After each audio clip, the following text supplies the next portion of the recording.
Hello my friends, welcome back to Diary of a Psychic Medium with me, Amber Amrine. Today we're diving into part 2 of my family's lore, this time looking more at the deeper complexities, the life purpose, generational trauma, angels in human form, and so much more. Here we go.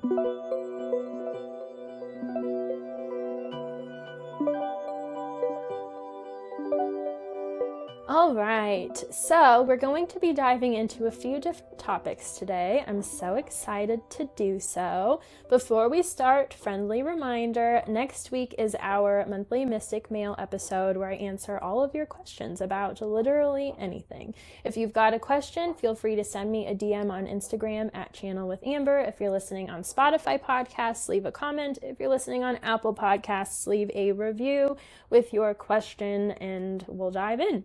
All right, so getting to it, we are going to start with diving into life purpose. So we're going to set the spiritual framework first. And I want to kick off this section by talking about alignment. So in part 1, I said something that essentially insinuated that what was aligned for Kristen was for her to pass on early, and what was aligned for me was to live, essentially, and to, my work is here or work is there. And that's something that's a little bit hard for, I guess, our human brains to wrap around in a way. So I want to dive into the nitty-gritty. Alignment essentially just means what is most aligned to your higher path. What is going to ultimately allow you to satiate your purpose here, reach your greatest expression of being, and that is going to look different for everyone depending on who they are, why they're here, and even the circumstances. For some people in a relationship, perhaps that is difficult. Sometimes the most aligned step, so the path that's going to allow them to fully step into their power and fulfill what they're here to do, is going to stay in the relationship and work through it. Whereas with other people, sometimes the most aligned step is going to be to leave the relationship. There's a lot of nuance there. When someone is meant to pass young, sometimes the life purpose may simply be to be a very fierce light for a lot of people just for a moment. Their passing may then pull everyone into almost this like spiritual initiation in a way, because there's a longing to remain connected to that light, and then it may make them more aware of the other side. For some people, it's meant to do something very specific, teach a very specific lesson, and then peace out. For others, perhaps they're supposed to remain very connected to the other side, so that sort of goes with the spiritual initiation, but rather than the purpose being to get their family to remain connected to the other side, in this case, it would be more like they come into a physical incarnation, they align and learn from the ancestral lineage, the ancestral gifts and strengths and all that stuff. And then they carry that with them to the other side, continuing to foster the healing and progress of everyone else that's still here. So that is a bit more in service than someone that's here to initiate a spiritual awakening or connection of some sort. They're essentially remaining present around the family, working more like a guide. I see this a lot with souls that weren't able to fully be born, so ones that have gone through a miscarriage, sometimes even an abortion. This is going to be a side quest real quick, but when someone becomes pregnant, as we've talked about in some previous Mystic Mail episodes, the soul does not come online right away. Sometimes it does, sometimes it doesn't even come in until they're being born, so it really depends on the person, on the situation and stuff like that. But for some miscarriages or abortions, sometimes the soul will come in right away just to sort of be somewhat connected to the physicality of this ancestral lineage of the family, and then they sort of remain in the astral part of the family, engaging with the family, supporting the family, protecting the family. Other times the soul may wait for their next time to actually be born physically. In those instances, the soul is ultimately meant to have a physical lifetime here. Other times, there's some sort of shift that's just meant to happen within the body that has nothing to do with the soul. So that in itself has its wide range of experiences. But coming back to the topic at hand, people who are meant to have a much longer lifetime here typically have a lot more work to do. Life purposes are not connected to a specific job. It's a specific way of showing up. If someone is meant to teach, that doesn't always mean being a teacher. Sometimes that means just having access to people and being able to freely share. And if you have a group of people, let's say, whose life purpose is in the realm of teaching, those are all different flavors of teaching. You're never going to have two people with the exact same life purpose. It could fall underneath the same categorical umbrella, but the specifics of the life purposes themselves are not going to be the same ever. We live in an expanding universe. We are God, source, whatever you want to call it, experiencing itself, and it wants to understand all the ways to experience life. So there is always going to be slight adjustments amongst people who are going through a similar thing. I mean, you can even look at identical twins, they come through the same family, have the same DNA, but they still hold a specific identity because they are ultimately meant to explore a slightly different experience of life than the other. So bringing this full circle, what alignment looks like is whatever experiences, situations, relationships that support our path in the full idealized version of our life purpose. Typically, this is so nuanced, so it's a little hard to generalize, but typically when there is a soul that is meant to work from the other side or initiate some sort of spiritual awakening in the family, they tend to be very special, shine very bright. There's a purity to their energy. Their energy is very clear about what it is, what it's supposed to do. They're here as a catalyst, essentially. And those people will frequently have some sort of deeper connection to spirituality or to themselves, even if it's not outright. Like you can have someone that's an atheist, for example, meant to be this catalyst because their humanity is just so bright and pure and loving and beautiful. They are just a full, deep human being that is so connected to their essence. It's magnetic, So if that person passes on, there's almost like a ripple effect of that greater bright seed, that continues to radiate through others. Now, if you want to play devil's advocate, you can say also that people that are incredibly troubled sometimes also create a very intense, lasting effect. If there was someone that caused a lot of harm and passed early, that can also affect us in very strong ways. So having a short life does not always mean butterflies and rainbows, beautiful person, that's it, everything ended on a nice note.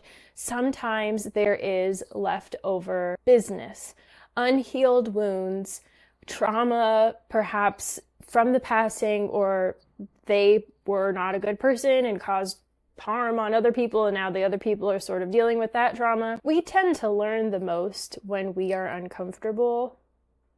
So sometimes having someone force a lot of difficult lessons can force us to question things, to look at things differently, to start assessing what actually needs to get done. I guess an example would be like a hoarder.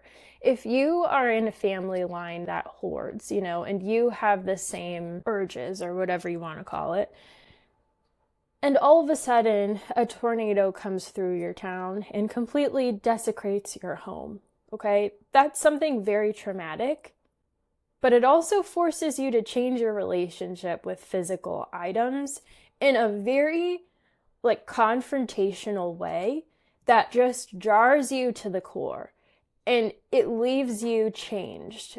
There is a lot of difficulty that you would then have to deal with, but it's sort of like spiritually that is representing this peak explosion of this issue so that it can finally come to a head, be put to rest, and new patterning begins. Because we're human beings and we feel a lot, it doesn't always end up that good. We're going to talk about this more in this next section, but an example is my cousin Lila, Kristen's daughter, dealing with addiction and stuff like that.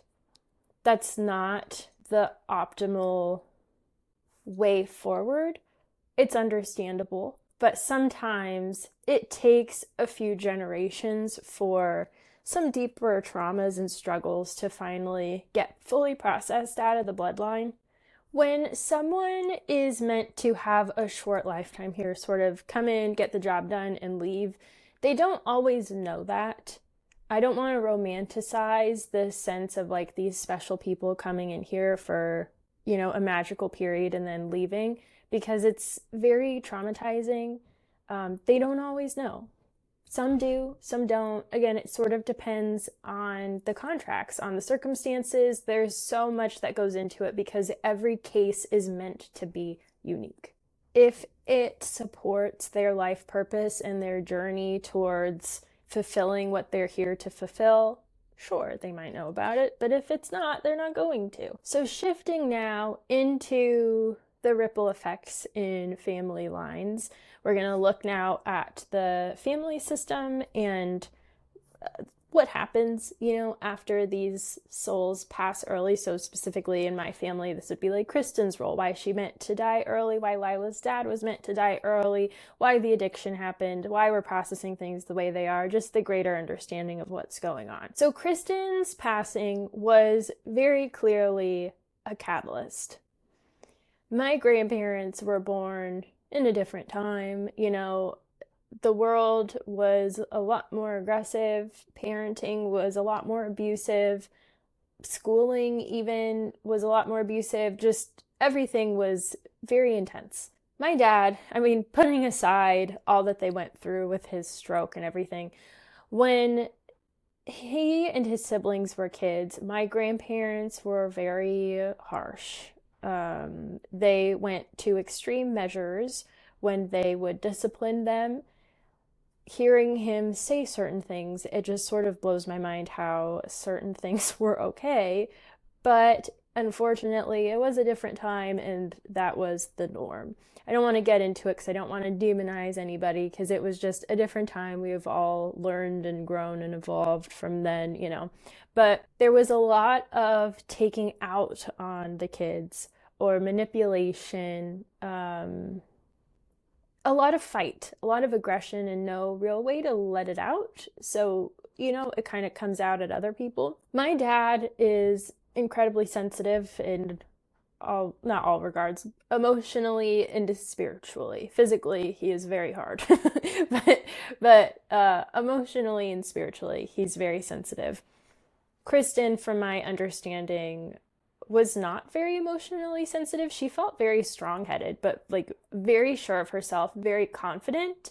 Her and my dad would frequently fight back. If my grandparents were very aggressive, they would fight back, had no problem doing so. My other uncles were less inclined to fight. They would just take it. Anger has been a big theme in that lineage. A lot of anger. Anger can be an incredibly powerful emotion when it is channeled in a productive way. When you use it as motivation to get things done, follow your heart. When you channel it as fuel and confidence and motivation, freedom, it is incredibly powerful. But when you sit in it and it festers, it can become very hurtful to yourself, to others. It can just cause a bit of a disaster. So it's an emotion that needs a little bit of support to really tune into the power. Otherwise, it can have this addictive quality, which becomes very self-destructive and destructive in all ways, even beyond the self. When Kristen passed, it forced everyone to change how they engaged with each other, right? There was less of an inclination, I suppose, to hurt each other, to fight. The family unit became very solid, where we're family, we go through things together, we never give up on each other. It really solidified that sense of camaraderie. And it's interesting because I feel like my dad's stroke, so almost losing him as a child, didn't necessarily start that. I feel like, if anything, it brought to the forefront dysregulated emotions. So my dad dealt with a lot of bullying, a lot of issues with people, feeling misunderstood. He fell into addiction, all of this stuff. He had anger issues. He became very emotional and very, what's the word? Like, not performative in the emotions, that's not the right word. He would just express them, very expressive in whatever he was feeling. And because he was so confrontational, especially when he wasn't feeling sturdy emotionally, it forced everyone else to also confront what they were feeling, not really having the tools to process it. So things could become very aggressive, very mean, very hurtful. But ultimately, things are being brought to the surface. There's a confidence to challenge these unspoken rules that have persisted for generations. It's just sort of forcing all of the garbage to the surface. Then when Kristen passed, it forced everyone to start dealing with that, to start shifting now behavior. So emotional expression wasn't so damaging, but could instead involve everyone coming together and working through stuff. More open communication, not with the intention to hurt, not tit for tat, but to actually unpack what we're dealing with and find a productive way forward. Because Kristen's energy was so prevalent, it also enforced that connection with the other side that was already starting to grow. My grandma's grandma, so my great-great-grandmother, they called the Irish witch, and I believe I've shared her story a couple times on the podcast, but my grandma had told me, I don't exactly remember the story, but there was some small thing that she was dealing with, so she went to the doctor, and the doctor wasn't going to do what she was asking, so she put herself in a coma. She just knocked out, disconnected, and it was something very minimal, and the doctor was even saying, there's no reason for you to be in a coma. Come on, wake up. Like, I'll give in. It was very clear that this was self-inflicted. So at least from my grandma's side, there's always been some sort of connection to the divine. My grandpa has Asperger's, so he's autistic. He's very socially awkward. He's very Catholic. He follows the rules. So he has never really looked to push the envelope in terms of what could be out in the universe. If you tell me this is the law, then this is the law, and that's that. When my dad was in his coma following the stroke, my grandma flew roses in from New York that were blessed. They did chanting. She brought people in. She was leaning on all of these mystical tools to try to really take advantage of them because she believed in it just based off her lineage. My dad had his very profound experience, so this sort of solidified it for them. But then Kristen passing and everything that followed that just sort of brought it to the next level. He then meets my mom, who also has a very magical lineage. In the past, I've had episodes with my mom and with my Aunt Lily. I definitely recommend checking those out if you like to hear about that side of the family, particularly the one with my Aunt Lily. But she just started dabbling in her practice when they first met, and then they had me, and I have just completely run with it. So this has been like a group project, to come to where we are now. And because we have free will as human beings, it may take us multiple lifetimes to reach a specific life purpose or a specific kind of soul goal. Not everyone will do what they're meant to do here. Not everyone will process everything they're meant to process while they're going through one lifetime, which is why you will have some past life trauma sometimes, or some baggage, or some lessons that sort of circle through multiple lifetimes, because sometimes it just takes a while to get through it. Looking at my family, my dad's side of the family, Lila is incredibly sensitive emotionally. This lifetime, she was not able to break through that. So uses addiction to numb it, which ultimately just means that next lifetime there are some things that she's going to have to repeat in order for her to finally learn those lessons. What is nice about having a go again in a new lifetime is circumstances change a little bit, which can sometimes make it easier. If there were some dense things, okay, for example, if you were an artist and you are trying to paint a picture, but you don't have access to paint and you have to make paint or something and you need blue, maybe with this garden that you're in, whose fruit you are using to make your paint, there's nothing blue, so you kind of have to figure it out or just let it go. Whereas if you have a do-over, now you're in a garden that has blueberries. Beautiful. Those would technically be purple, I think, but you get the gist. Sometimes the things that you need that you don't have access to one lifetime, you get in the next lifetime. You won't have everything the same, but sometimes it's just a little bit of an easier hand for you to navigate through. My dad's twin brother, he is more focused on providing for the family. He's setting a foundation for them all to succeed. My cousins of his, so his children, there's 2 girls and 1 boy. The oldest girl went into forensics, which is actually something that I was interested in doing when I was younger, but due to my PTSD, it didn't work out. So she's sort of taken the baton and is in forensics, which is already kind of pinpointing this deeper desire to untaboo death, right? Which is something that I'm very passionate about as well. So having Kristen pass has sort of lived in the bloodline and has provided some sort of urge to address, confront, destigmatize death. The boy cousin, so the middle child of that family, he is very sensitive, very grounded, very young. He's still figuring out what he wants to do in life. And even their youngest sister, I mean, she just graduated high school, so they're just kind of starting out their journey.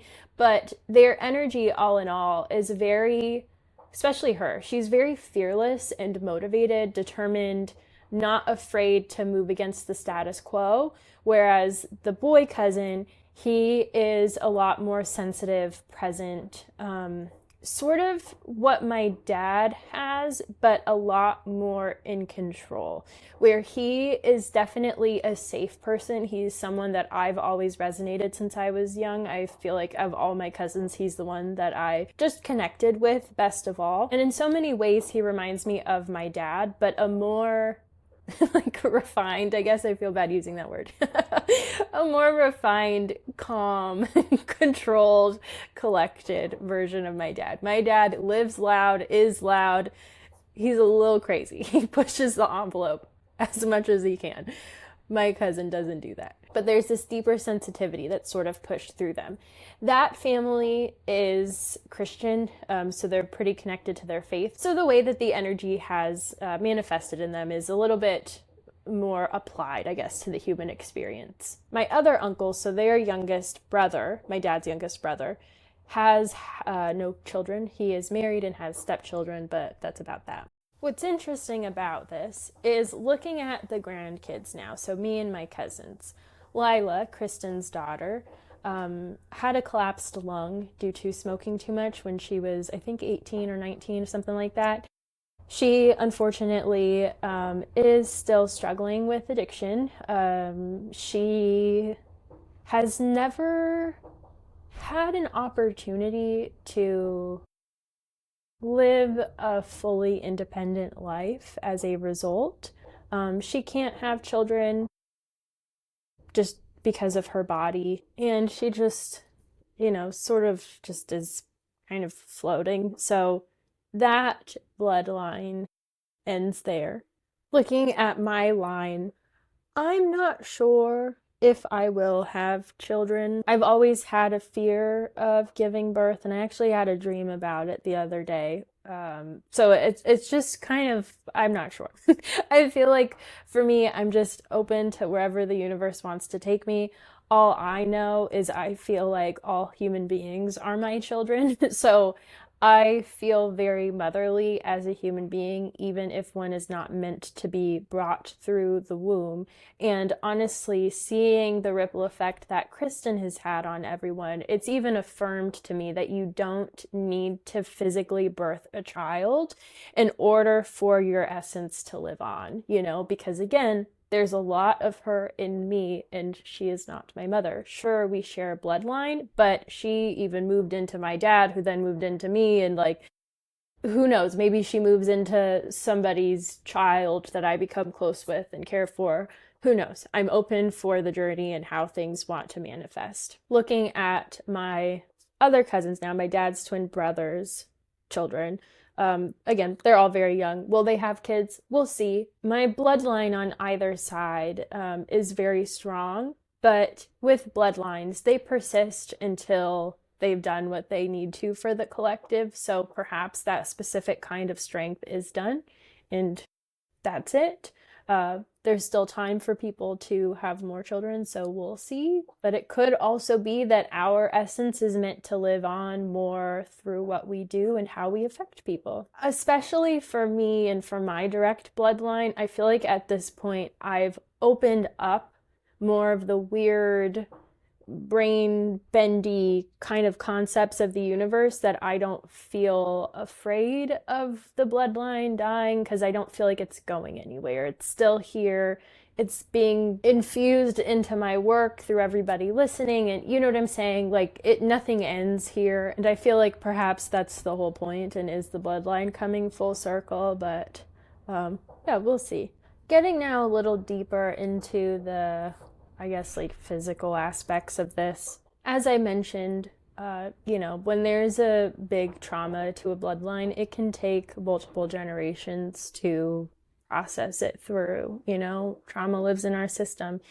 I spoke about in the last episode how my grandma has a fear of like me driving a Beetle, me driving when it's raining. There are certain things that she just is scared of. And Kristen's death has made a big shift in familial dynamics, where again, we are this like one unit. And sometimes it can be a bit codependent. I know on the podcast previously, I've spoken about processing out of that codependency with her. But again, given the circumstances, it's understandable. It's how you sort of survive and try to cling on to what you have here, because you don't want it to go. And it's just all survival stuff.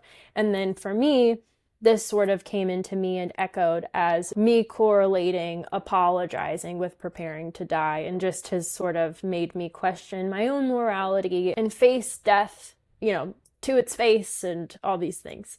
Because life is a collaboration. When our soul has its own innate strengths and stuff like that, as do bloodlines. So when a soul comes into a specific bloodline, there's now a collaboration. There are certain things in the bloodline that perhaps really enhance some of the soul strengths, or really challenge some of the soul strengths, and vice versa. For example, me coming into this bloodline that had this trauma around someone leaving early or early death, and then with me going through my trauma and feeling like I was going to be murdered, it's very confrontational. And because my brain is the way it is, I analyze and I want to understand the whys. So it's sort of like the baton is passed. There's this group project being done where one group does some research, and then it gets passed to the next person to try to figure other stuff out and connect dots and stuff. And then now I've gotten this whole booklet, and now I can sort of finish the like, oh, this goes here, this goes there, this is why this, da da da da da da, But because I am naturally very sensitive, and I have past lives where I was killed early, it's like a perfect storm that forces me to fixate and untangle these deeper dynamics, so that it sort of ends here. Everything has been figured out, we resolve it. And because we're all one, that healing echoes in the family line. It's taken a while, but it's like, even with my relationship with my grandparents, it's not codependent anymore. It's a lot more present. When I went back there for the holidays a couple months ago. There was good open communication, no hard feelings. Things are calmer. Everybody respects each other. Like, all in all, things just flow a lot better. And it's because we're in this together and unpacking this together, and new understandings are coming to the mind, which will naturally have an effect elsewhere. There's a study that was done, and I don't remember what it was called off the top of my head, but there were monkeys on an island and monkeys on land. There's no way for the monkeys to communicate with each other. Scientists introduced this tool, I think, to the monkeys on the land. And all of a sudden, the monkeys in the island started to create the same tool and use the same tool. So there's a collective consciousness thing that happens. And the same is true with family, with community, with all of that stuff. So when one person changes, everyone sort of gets the software update, for lack of a better term, if, of course, they are willing to. Again, we've got free will. So looking at Lila, for example, unfortunately, not much has changed with her path. And there's no judgment there. She has gone through an incredibly traumatic life. And the tricky thing with addiction is it keeps us stuck in time. You know, she has been using for more than half her life. So a majority of her life, she has been using something. She does not know what life is like without something in her system or being under the influence of something. You know, that is abnormal to her system. She doesn't know what that's like. And the thing with that is, when we are under the influence of something and we are relying on it to get us through the day, we aren't able to learn very important coping mechanisms. Our brain just sort of freezes. So her brain, if she were to stop using and be clean of everything, even though she's in her 40s, I think, her brain is literally the same as it was when she was 16. So all of that life that a typical person would have to learn how to emotionally regulate, to process certain things, to, you know, how they come to understand themselves and their emotions, she doesn't have any of that. So she would be starting over, essentially. The tricky thing with her situation is her dad was also, I don't know, I wouldn't necessarily call him an addict. I don't know him well enough. I know he would use stuff, but I don't know to what extent. And if I remember correctly, she either started using or started smoking as a way to feel closer to him. When he passed, I believe the morning of his passing, they had gotten into a fight, and then she comes to find out she lost her dad. So there was a lot of guilt there. And her way of connecting with him or attempting to bridge that communication was through substances as well, or through smoking or whatever. So there's a lot of heaviness there, a lot that she, you know, has to sort through. And because that bloodline, I mean, granted, she has the energy of her dad's line too, so there is some like new stuff sort of exploring the experience. I don't know too much about her dad's side of the family, but I know for my dad's side, so Kristen's side of the family, you know, it's very much revolving around emotion and everything coming to a head and figuring out how to put it where. And when you feel a lot, that can be very overwhelming, you know. So I understand not being able to feel strong enough to unpack it all, because we all feel things very viscerally, which is very overwhelming. And it's kind of interesting because, again, looking at how things sort of jump around, even though Lila is unable to have children of her own, her soul, you know, again, will continue and have to unpack these lessons and this stuff in a new lifetime. But for my family, seeing her high on stuff when I was young changed me and made me very scared of substances. I remember there was one time she was babysitting me and she had passed out, and I think I was 5, and I called my dad to ask if he could like make me a sandwich or get a can of beans out of the cupboard so I could make my lunch. I forgot exactly what it was, but I was very young, and like from that age, I knew this isn't right.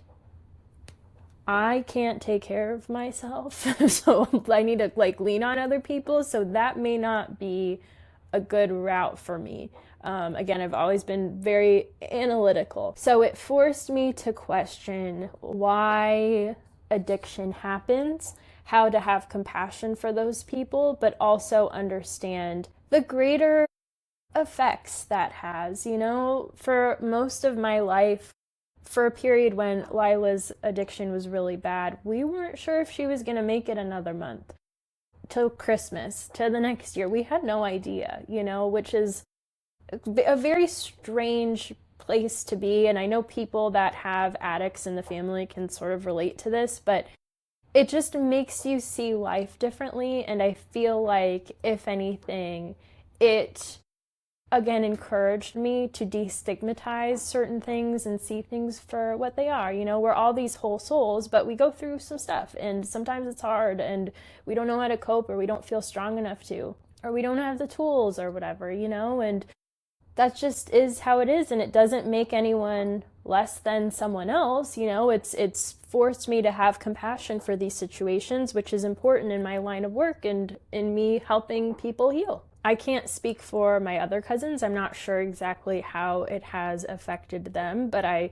will say, for the most part, my family has issues with drinking.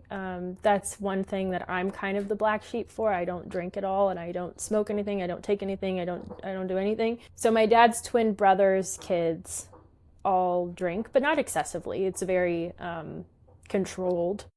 But there's also an aversion to taking substances, or becoming an addict, going down that path, which ultimately sort of forces us to deal with things raw. And there's nothing wrong with having something help take the edge off, because life is very difficult sometimes. But I'm just speaking from my own experience. Having Lila deal with things as she has sort of encouraged us to really address things and change things now. Do the thing now. Even if it's hard, even if it's uncomfortable, do it now. Which has helped us, I feel like, be very productive overall. But yeah, it's just interesting how things sort of help that greater sense of unity and help push the bloodline, or our little family unit, forward into new directions, even if certain people almost have to take the hit in order for the rest of us to continue forth. What's also interesting, and I'm not sure if this necessarily relates to Kristen, I've never asked my grandmother about this, but I remember, okay, everybody copes how they cope, right? Everybody's got their own coping.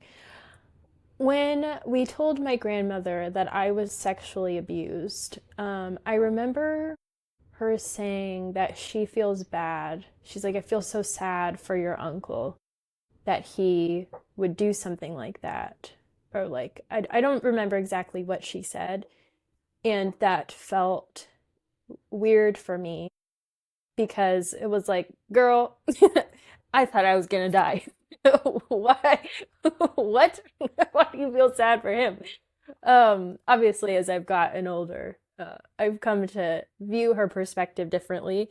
And I also know that when you've gone through extreme loss, sometimes it's easier to focus on a different aspect of a hard situation so that it doesn't affect you so much. So I get it. I get it. But even that little mental gymnastic, or whatever, that's not the right analogy, but you know what I mean, has encouraged me also to be like, well, wait a second, what do you mean by that? Why would you feel bad for him? And then that changed my perspective on the whole situation, and was like, oh, he was abused as a kid. He was never given the resources to heal. Obviously, this screwed him up, and he has like a literal mental illness. Like, it just opened up this whole can of stuff that I don't know that I necessarily would have been as inclined to explore had she not said a statement like that. That was very jarring.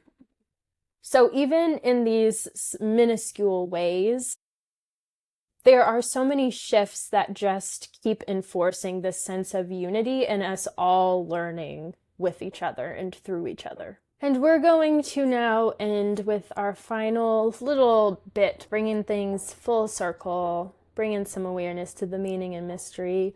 I want to unpack the concept of angels in human form. I don't know what other people mean, but when I say an angel in human form, typically what I mean is someone just very connected to their soul, to their essence, to who they are. It shines brightly. They don't necessarily have as many walls up. There's no filters that are skewing their essence. They are just free. They are themselves. They are radiant. They are magnetic. I feel like we all know or have even seen someone like that, that just is unapologetically themselves. They live loud, they live pure, they live free, they live true to who they are, which is such a beautiful and special thing to see. Now, this can also there's a bit of a spectrum here, where on one side, you've got people such as my Aunt Kristen, such as Wolf in Wolf's Message, who are here for a good time, not a long time, So their purpose is to be a catalyst for whatever reason. So their presence as a human being is going to feel a lot more profound and impactful because there's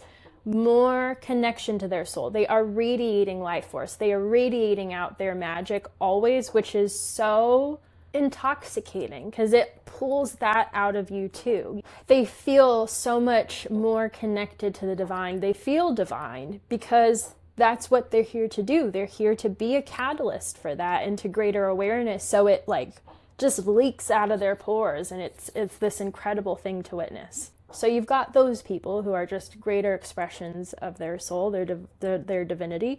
And then on the far other side, you can literally have energy beings disguised as humans, whether they are just physically manifesting and not even a real, literal human being, or someone is just trance channeling them or something like that. But that does happen as well. I remember there was one time I was with my mom and we stopped at a Starbucks, and there was this old man who held the door open for me, I think. I don't remember. It was just a split moment encounter. And he looked at me and smiled, and my brain blew, and I was like, holy fuck, that's an angel. That was a literal divine being manifesting in disguise as a human. 100%. So you do have that as well. They're not always angels. They can be ETs. There are a plethora of multidimensional beings out there, as you know that I always say. So just because there's something that feels very comforting, very divine, very magical, it does not always mean they're from the angelic realm. It could be anything that is just of light and love. When one of these souls is going through their lifetime and they have the awareness that they're here for a good time, not a long time, they tend to live very fully. They experiment, they play, they're just unapologetic. And I talked about this in part 1. If Kristen knew she was not going to live very long, why would she spend her life training her system to follow the rules? You know what I mean? She was very mischievous. She lived a lot of life in her 18 years. And of course she would. That's what she's here to do. She's here to be herself, to bring the divine in here, and to wake people up while she's here. And she's gonna have fun while she does it. And then we're good. Then she moves on, and now she's on the other side having a party and bringing us all along.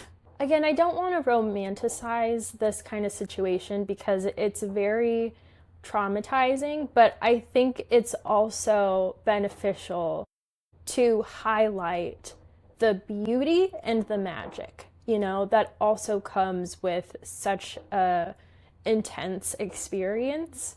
And it allows us to understand that they are still around. They are within us. They are within those around us. They are in the balloons that go into our bedroom. They're always there. They don't go anywhere. And I feel like when you lose someone, really understanding the magic they had and finding how it continues to manifest around you just maintains that sense of connection and beauty and love, and it just brings things full circle. It's not always easy, especially if you're still processing through grief, because sure, it's beautiful that there are remnants of them around, but it would kick ass if they were here physically for us to hug them. It's still difficult. But I feel like one of the most beautiful ways to continue feeling that connection, honoring their soul, honoring the role their soul played, is to continue to see their life sort of magnified around us. It's so difficult to remain open when we lose someone we care about. It's easy for us to let it harden us. But the pain you feel is proof of how deeply you loved and were loved. When you allow it to move through you instead of closing you down, when you allow the story to continue, that collaboration to continue forth, even though the circumstances are different, it becomes the very thing that keeps your heart open to life. It becomes the very thing that gives you a reason to continue, to share, to connect with more people. Like, it begins to fuel your life purpose and your path towards accomplishing that. And that's ultimately how our essence continues forth, through love. We start in love and we continue in love. We don't even end in love. It just keeps going. Love is that infinite force that connects us to things beyond space and time. It's that driving power, and it is within us all. It is within everything. So those that you've lost are also in it as well. And whenever you feel disconnected, coming back into that state of love strengthens that bond again. It's a very special thing. Very special thing. And the more that you play with that and trust that, the stronger it feels. It takes some practice, I would say, but once you start to really feel it and understand it for yourself, it becomes such a driving force of how you move about life, which is so special, and more of us should do that. What a world it would be if we all just had love as our baseline. All right, my friends. Well, that is our episode for today. Thank you so much for listening. As always, next week, again, is our Mystic Mail episode. So if you have any questions, feel free to send me a DM on Instagram at Channel with Amber. If you're listening on Spotify podcasts, leave a comment with your question. If you're listening on Apple Podcasts, leave a review with your question. I hope you have a beautiful week. I am sending all my love, and I'll see you next time.